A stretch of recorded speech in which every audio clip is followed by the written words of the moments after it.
MMA Business Entreprise.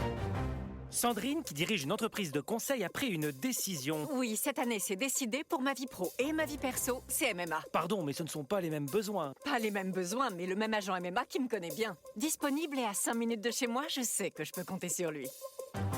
C'est décidé, c'est MMA. L'éditorial du Figaro. Réarmement politique par Vincent Trémollet de Villers. C'était le choix le plus audacieux. Au regard du jeu médiatique et politique, le seul véritable chambardement.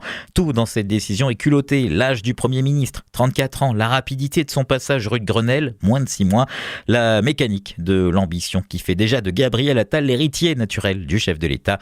Ce 9 janvier 2024 n'est pas seulement la date d'un changement de Premier ministre, c'est le lancement officiel de la campagne de 2027, le premier jour de l'après-Macron. C'est aussi un ajustement du pouvoir aux volontés de l'opinion. Le phénomène Attal, enclenché par l'interdiction de l'abaya, entretenu par la lutte contre le harcèlement et la remise en cause du collège unique. C'est la ligne claire, cohérence dans les décisions, efficacité dans l'exécution.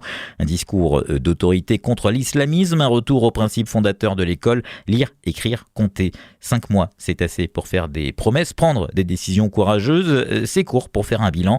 Mais la dynamique montrée par le jeune ministre est la bonne. Son succès fulgurant dans les sondages en témoigne. Succès fragile pourtant, l'opinion est une bête imprévisible, surtout quand elle est pleine d'espérance. C'est la chance et le grand danger pour le nouveau Premier ministre. Redescendre des sommets de la popularité pour s'embourber dans la gadoue des arbitrages, des équilibres, des hésitations. Ce surplace vain et bavard que l'on appelle pudiquement le « en même temps ». Le discours inaugural du nouveau Premier ministre montre que Gabriel Attal ne veut pas renoncer à ce qui a fait son fulgurant succès. Plus populaire à droite que les ministres qui en viennent, cet ancien socialiste ne doit pas, comme le fait son mentor, jouer une mi-temps dans chaque camp. Au souci de l'autorité, de la transmission, du travail qu'il a montré rue de Grenelle, il va devoir ajouter l'obsession de la sécurité du quotidien, la maîtrise des frontières et celle des comptes publics, le retour aussi d'une fierté collective. C'est un chantier herculéen qui se présente à lui. Aujourd'hui, le nouveau Premier ministre a le visage souriant du succès, mais c'est sur le fond qu'il sera très vite jugé.